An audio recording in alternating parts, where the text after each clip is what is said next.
रात होते ही लोग अपने दरवाजे बंद कर लेते और बच्चों को बाहर निकलने से मना कर देते। लेकिन डर का असली खेल अभी शुरू हुआ था। अर्जुन के गायब होने के कुछ दिनों बाद गांव में अजीब घटनाएं होने लगी।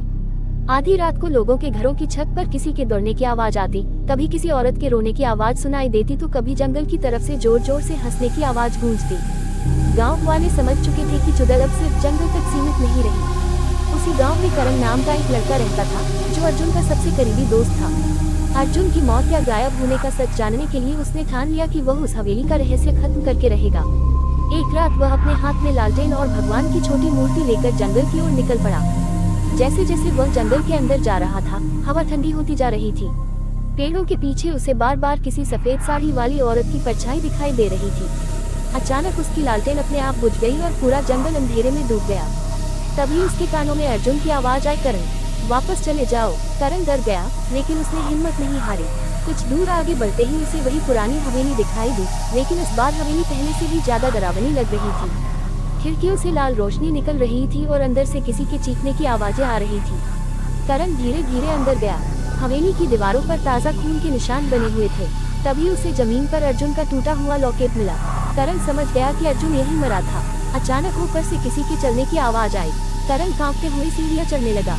जैसे ही वह ऊपर पहुंचा, उसने देखा कि कमरे के बीचों बीच अर्जुन खड़ा था, लेकिन उसकी आंखें पूरी तरह सफेद थी और चेहरा डरावना हो चुका था।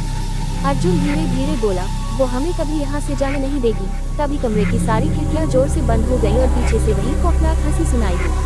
करण ने मुड़कर देखा तो चुड़ैल छत पर उल्टी लटकी हुई थी। उसके लंबे बाल जमीन तक फैले थे और उसके हाथों के नाखून बड़े बड़े चाकू जैसे दिख रहे थे। करण डर के मारे पीछे हटने लगा, लेकिन तभी चुड़ैल बिजली की रफ्तार से उसके सामने आ गई। उसकी आंखों से खून बह रहा था और वह गुर्राते हुए बोली, एक बार जो यहाँ आता है उसकी आत्मा मेरी हो जाती है। अचानक अर्जुन जोर जोर से चीखने लगा और उसका शरीर हवा में उठ गया। करण ने देखा कि काले साए अर्जुन की आत्मा को खींच रहे हैं। करण ने भगवान की मूर्ति निकालकर मंत्र पढ़ना शुरू किया। पूरे कमरे में तेज हवा चलने लगी। चुड़ैल गुस्से में चीखने लगी और उसकी डरावनी आवाज से पूरी हवेली कांप उठी। तभी अचानक हवेली की दीवारें टूटने लगी और चारों तरफ आग फैल गई। करण किसी तरह वहां से भागा, लेकिन बाहर निकलते ही उसने देखा कि पूरा जंगल लाल धुएं से भर चुका है। उसके पीछे से फिर वही हंसी सुनाई दी। उसने मुड़कर देखा तो चुड़ैल आग के बीच खड़ी थी और उसके हाथ में अर्जुन का कटा हुआ लॉकेट था। अगले ही पल वह धुएं में गायब हो गई।